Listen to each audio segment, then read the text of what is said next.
So in this chapter we learn about friction, what is friction and what are the causes of friction, on what factors does friction depends. Just like we read in chapter 4 about force and pressure. हम लोग पढ़े थे कि force किस पे depend कर रहा है, प्रेशर किस पे डिपेंड कर रहा है. उसी तरह से इसमें फ्रिक्शन के बारे में पढ़ेंगे. So what is friction? The opposite force which or rather the force which opposes any relative motion between two objects that are in contact with each other is called frictional force. वो force जो एक movement को, किसी सामान के movement को रोकता है, उसको फ्रिक्शनल फोर्स बोलते हैं. जैसे एक बॉल अगर रोल कर रहा है, तो बॉल अगर रोल करके इस तरफ जा रहा है, तो ये ग्राउंड है, ये ज़मीन उसको क्या कर रहा है, रोकने का कोशिश कर रहा है. तो बॉल का मोशन इस तरफ है, रोकने के लिए फ्रिक्शन इस तरफ काम करता है. तो ये बॉल रोल होते जा रहा है, धीरे धीरे इसका स्पीड कमते जा रहा है, क्योंकि कंटिन्यूसली इसको फ्रिक्शनल फोर्स रोकने का कोशिश कर रहा है. जब इसका स्पीड कम हो जाएगा और इसका इधर का फोर्स और इधर का फोर्स सेम हो जाएगा, तब ये बॉल रुक जाएगा. Just like if you want to run towards this direction and I am pulling you, इस तरफ दौड़ना है तुमको और हम पीछे से खींच रहे हैं, तो ज़रूरी नहीं है कि एक बार में you will stop. May be तुम्हारा स्पीड पहले कम होगा.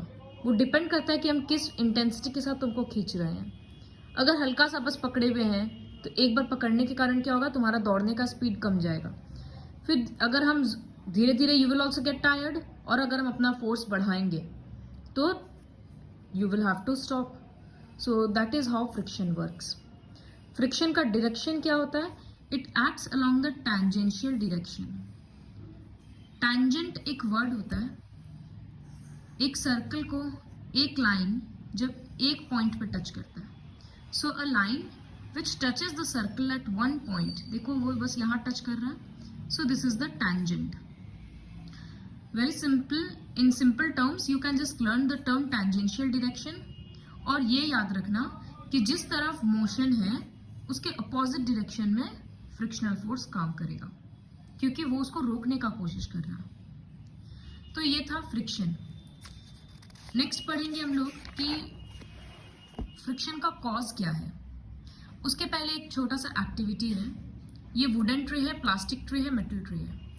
4 मैच बॉक्स ऐसे लिया हुआ है. हर मैच बॉक्स को कवर कर दिया गया है, रैप कर दिया गया है. एक में सैंड पेपर से, एक हैंडमेड पेपर से, एक एल्यूमिनियम फॉइल से और एक प्लास्टिक शीट से. तो जब वुडन ट्रे में हम इस तरह से 4 अलग अलग मैच बॉक्स ले लिए और सबको ऊपर से स्लाइड करेंगे, तो कौन सा सबसे पहले नीचे गिरेगा? जो सबसे ज़्यादा स्मूथ होगा वो मैच बॉक्स नीचे गिरेगा. जो जितना रफ होगा वो उतना ज़्यादा लेट गिरेगा.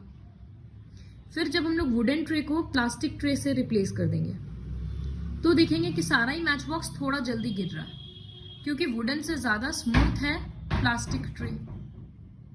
फिर जब प्लास्टिक ट्रे के बदले स्टील ट्रे लेंगे, तो और जल्दी मेटल का ट्रे लेंगे मतलब, तो ये बॉक्सेस और जल्दी स्लाइड करेगा.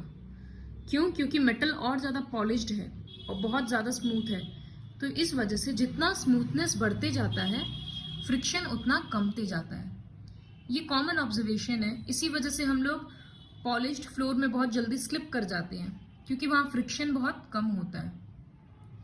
तो this is the cause of friction actually. So why does friction occurs? Because of the roughness of two surfaces. ये सरफेस, जैसे बुक का सरफेस, ये बहुत प्लेन दिख रहा है, लेकिन अगर इसको माइक्रोस्कोपिक लेवल पे देखेंगे तो ये सरफेस भी ऐसा ऐसा है, मतलब रफ है, जबकि देखने में ये कितना प्लेन दिख रहा है. सो इसी वजह से अगर इसके ऊपर एक पेंसिल रोल होगा तो थोड़ी देर के बाद ये रुक जाएगा. देखो क्यों रुका? क्योंकि शुरू में तो हम इसको फोर्स दे दिए इस तरफ, लेकिन बुक कंटिन्यूसली इसको रोकने का कोशिश कर रहा है. तो मेरा फोर्स था इस तरफ, फ्रिक्शनल फोर्स काम किया इस तरफ. दिखने में स्मूथ है, लेकिन फ्रिक्शन लगाया तभी तो ये पेंसिल रुका ना. तो यही होता है फ्रिक्शनल फोर्स का example. So this is the surface of two objects. ये एक ऑब्जेक्ट है, ये दूसरा ऑब्जेक्ट है. सपोज ये बुक है और ये पेंसिल है. तो ये बुक के ऊपर ये पेंसिल ऐसे रोल कर रहा था, तो क्या हो रहा था, इन लोगों का जो भी ये पॉइंट ऑफ कांटेक्ट है, मतलब यहाँ पर ये बुक पेंसिल का एटम्स और यू कैन से स्ट्रक्चर्स और मॉलिक्यूल्स इस बुक के साथ मैच बॉन्ड कर रहा था, जुड़ जा रहा था। तो जब ये यहाँ पर है तो ये जुड़ गया। अब पेंसिल को जब रोल होके आगे जाना है तो इसको तो अपना फोर्स यहाँ पर ब्रेक करना होगा ना, तभी तो ये आगे बढ़ पाएगा। तो इसी ब्रेकिंग की वजह से उसका स्पीड कमते जाता है, क्योंकि उसको जितना बार आगे जाना है उसको ये बॉन्ड्स को ब्रेक करना होगा, ये इरेगुलरिटीज को ओवरकम करना होगा। तो इसी वजह से उसका स्पीड धीरे धीरे कमते जाता है और वो अपोजिट फोर्स को हम लोग फ्रिक्शनल फोर्स बोलते हैं। So when two surfaces are put in contact, the irregularities of one surface, एक सरफेस का इरेगुलरिटीज दूसरे के साथ इंटरलॉक हो जाता है। This may be regarded somewhat similar to the interlocking of the teeth of two saws. We have to apply a force to unblock this interlocking of the two surfaces. अब जब ये pencil को यहाँ से यहाँ जाना रहेगा, थोड़ा सा भी आगे बढ़ना होगा, तो इसको ये इंटरलॉकिंग को ब्रेक करना होगा। इसी वजह से फ्रिक्शनल फोर्स आता है। एक दूसरे तरह से भी समझा सकते हैं। सपोज इंटरलॉकिंग ऐसे होता है। Suppose this is the irregularity and this is the irregularity, ये इंटरलॉक हो जाता है। अब ये ब्रेक नहीं हो रहा है, इसको बहुत, जब इस हैंड को आगे बढ़ना है तो इसको क्या करना होगा, इरेगुलरिटीज को ब्रेक करके जाना होगा, इस तरह से वो आगे बढ़ेगा। तो इसी वजह से उसका स्पीड कमते जाता है। Now the next topic is factors affecting friction. जिसे हम लोग पढ़े थे, प्रेशर भी काफ़ी सारे फैक्टर्स पे डिपेंड करता है, तो वैसे ही फ्रिक्शन भी काफ़ी सारे फैक्टर्स पे डिपेंड करता है। सबसे पहला फैक्टर तो समझ में आ ही गया कि नेचर होगा, nature of the surface in contact. Book है तो सर्टेन अमाउंट ऑफ फ्रिक्शन है। अगर यहाँ मार्बल का फ्लोर होता तो कुछ फ्रिक्शन होता, एक मेटल का प्लेट होता तो अलग होता, ग्लास होता तो अलग होता, सैंड होता तो अलग होता। उसी तरह से यहाँ पेंसिल नहीं होकर एक कॉइन होता तो अलग फ्रिक्शन होता, एक बॉल होता तो अलग फ्रिक्शन होता। तो वही है कि friction depends upon the nature of the two surfaces in contact. दोनों ऑब्जेक्ट का सरफेस कैसा है उस पर डिपेंड करेगा। और एक सेकेंड फैक्टर है, it depends on the pressure between the two objects, और rather force pressing the two surfaces together. इसका मतलब एक एक्टिविटी से समझा सकते हैं। Suppose I want to pull this box, pull और रादर पुश, इधर हमको धक्का देना, तो हम दे रहे हैं। अब अगर इसके ऊपर हम बॉक्स रख दिया तो पुश करते टाइम क्या होगा, ज़्यादा फोर्स देना पड़ेगा। क्यों देना पड़ रहा है, क्योंकि अभी क्या था, सिर्फ ये बॉक्स था और ये बुक था। अब क्या हो गया, ये पेंसिल बॉक्स रखने के कारण प्रेशर, इन दोनों के बीच का प्रेशर और ज़्यादा बढ़ गया है, तो हमको यहाँ धक्का देने के लिए, इसको आगे बढ़ाने के लिए और ज़्यादा फोर्स देना पड़ रहा है। तो यही होता है कि फ्रिक्शन बढ़ जाता है जब दो ऑब्जेक्ट के बीच का फोर्स को बढ़ा दिया जाता है। तो friction depends on two factors, nature of the two surfaces in contact and force pressing the two surfaces together. Next topic is static and sliding friction. Static friction किसको बोलते हैं?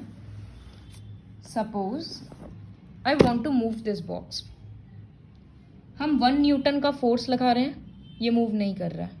क्यों नहीं कर रहा? क्योंकि हम 1 न्यूटन का फोर्स इस तरफ लगा रहे हैं, तो बदले में फ्रिक्शन फोर्स इस तरफ काम कर रहा है, तो ये हिल नहीं रहा। फिर हम 2 न्यूटन का फोर्स लगा रहे हैं, ये तो भी नहीं हिल रहा है। 3 न्यूटन लगाए हैं तो भी नहीं हिल रहा है। तो ये क्यों हो रहा है? क्योंकि जैसे जैसे हम इधर में फोर्स बढ़ाते जा रहे हैं, फ्रिक्शनल फोर्स भी बढ़ते जा रहा है। तो इस फोर्स को हम लोग बोलते हैं static friction. What is static friction? The force of friction which comes into play when an object is at rest over another surface. जब एक ऑब्जेक्ट, मतलब यहाँ ये बॉक्स, एक दूसरे सरफेस के ऊपर रेस्ट में है, तब जो फ्रिक्शन काम कर रहा है उसको स्टैटिक फ्रिक्शन बोलते हैं। स्टैटिक फ्रिक्शन का एक क्वालिटी है, हम क्या बोले थे कि जब हम फोर्स इधर में 1 न्यूटन दे रहे हैं तो फ्रिक्शन भी 1 न्यूटन है। फिर जब हम और ज़ोर से धक्का दे रहे हैं, 2 न्यूटन कर दे रहे हैं, तो भी फ्रिक्शनल फोर्स 2 न्यूटन हो जा रहा है। तो कुछ लिमिट तक ये जितना ज़्यादा अप्लाइड फोर्स बढ़ रहा है, फ्रिक्शनल फोर्स भी उतना ही ज़्यादा बढ़ जा रहा है। इसी वजह से इसको सेल्फ एडजस्टिंग फोर्स बोलते हैं, क्योंकि ये खुद को एडजस्ट कर ले रहा है according to the applied force. लेकिन ये हमेशा तो नहीं हो पाएगा ना, जोर से धक्का देंगे, ज़्यादा फोर्स लगाएंगे तब तो ये हिलेगा ही। तो ये कब तक एडजस्ट करेगा? एक लिमिट तक, उसके बाद ये आगे बढ़ेगा ही, क्योंकि जितना फ्रिक्शन के कारण वो रोक नहीं पा रहा है, मेरा अप्लाइड फोर्स ज़्यादा हो जा रहा है, इस वजह से ये बॉक्स मूव कर रहा है। तो सबसे पहले क्या पढ़े थे? Static friction. वो था जब एक ऑब्जेक्ट दूसरे ऑब्जेक्ट के ऊपर रेस्ट कर रहा होता है। और स्टैटिक फ्रिक्शन का क्वालिटी क्या था कि वो सेल्फ एडजस्टिंग फोर्स है। जितना ज़्यादा फ्रिक्शनल फोर्स, जितना ज़्यादा अप्लाइड फोर्स बढ़ेगा, फ्रिक्शनल फोर्स भी उतना ज़्यादा बढ़ जाएगा, लेकिन एक लिमिट तक। उसके बाद क्या होगा? ये जस्ट स्लाइड होना शुरू हो जाएगा। सपोज अब हम 5 न्यूटन का फोर्स दे रहे हैं, तो ये अब ये थोड़ा थोड़ा मूव करने लगा। सो this is called sliding friction. So what is sliding friction? When an object starts to slide over the surface of another object, then the friction acting is called sliding friction. यही होता है sliding friction. This is also known as kinetic friction. तो sliding friction और static friction किसका value ज़्यादा होगा? जब कोई ऑब्जेक्ट रेस्ट पे है तो उसको हिलाने में ज़्यादा मेहनत करना पड़ता है, और अगर कोई ये जैसे अब ये मूव करने लग गया तो इसको मतलब इसको धक्का देना काफ़ी इजी हो जाएगा। क्यों? जब ये रेस्ट पे था तो बुक का और ये बॉक्स का जो इर्रेगुलरिटीज़ था वो इंटरलॉक बहुत अच्छे से हो रखा था, तो उसको ओवरकम करने के लिए बहुत फोर्स देना पड़ रहा था। लेकिन जब ये हिलना शुरू हो गया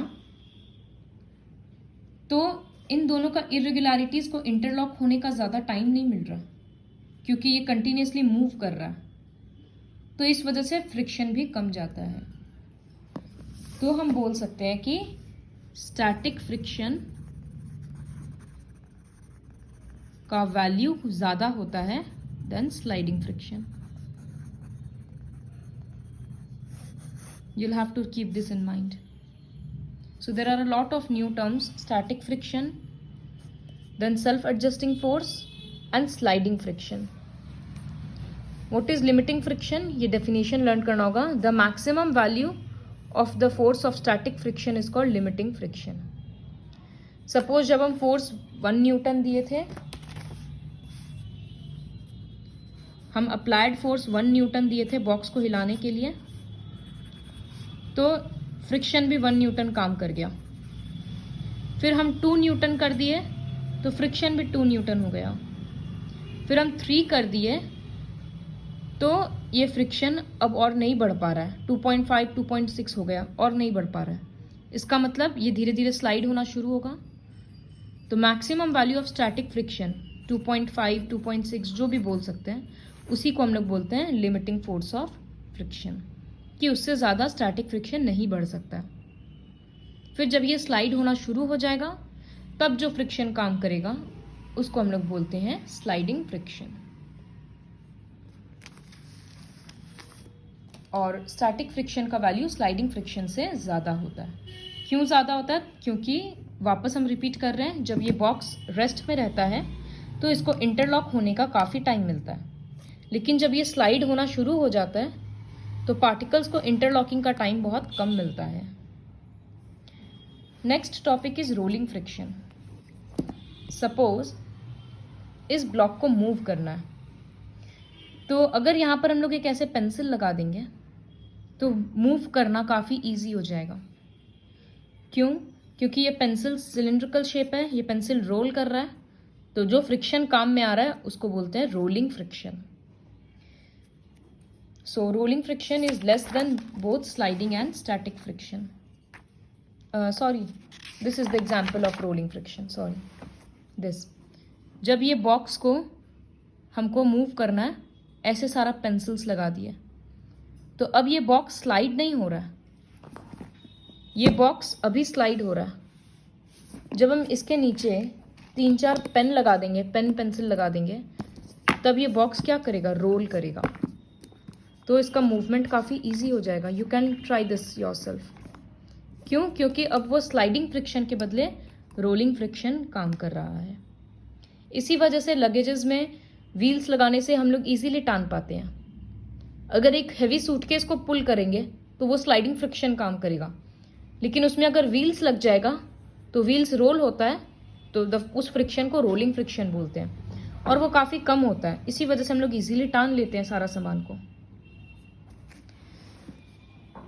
सी, we can say that the relative motion between two surfaces starts only when the interlockings between their irregularities have been unblocked. कोई भी ऑब्जेक्ट दूसरे ऑब्जेक्ट के ऊपर कब मूव करना शुरू होता है? जब उन लोगों का जो इंटरलॉकिंग दिखाए थे वो ब्रेक होने लगता है. जब मोशन स्टार्ट हो जाता है तो irregularities just act as an obstruction against their relative motion. They are not interlocked now. जब कोई ऑब्जेक्ट रेस्ट पे रहता है तो उन लोगों का सरफेस एकदम इंटरलॉक में रहता है, इस तरह से, एक सरफेस दूसरा सरफेस. लेकिन जब कोई ऑब्जेक्ट स्लाइड करने वाला रहता है, उनको इतना बॉन्ड बनाने का, इतना जुड़ने का टाइम नहीं मिल रहा, वो बस पार होते जाता है. तो इतना फोर्स बनाने का टाइम नहीं मिल रहा है, इस वजह से वो लोग अच्छे से ज्वाइन नहीं हो रहा है, तो फ्रिक्शनल फोर्स कम हो जा रहा है. तो वहीं यहाँ लिखा है कि जब एक बार मोशन स्टार्ट हो जाता है तो जो भी कॉन्टैक्ट पॉइंट होता है वो लॉक होने का उनको सफिशिएंट टाइम नहीं मिलता है. Therefore it is easier to keep an object moving when it is already in motion than to start it from rest.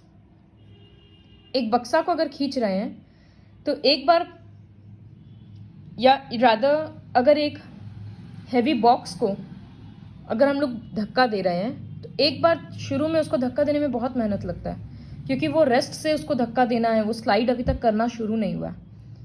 जब वो एक बार स्लाइड करने लगेगा तब उसको आगे भेजते रहना, धक्का देते रहना बहुत इजी हो जाएगा, क्योंकि अब फ्लोर को और बॉक्स के सरफेस को इंटरलॉक होने का टाइम ज़्यादा नहीं मिल रहा, तो धक्का देते रहना ईजी हो रहा है.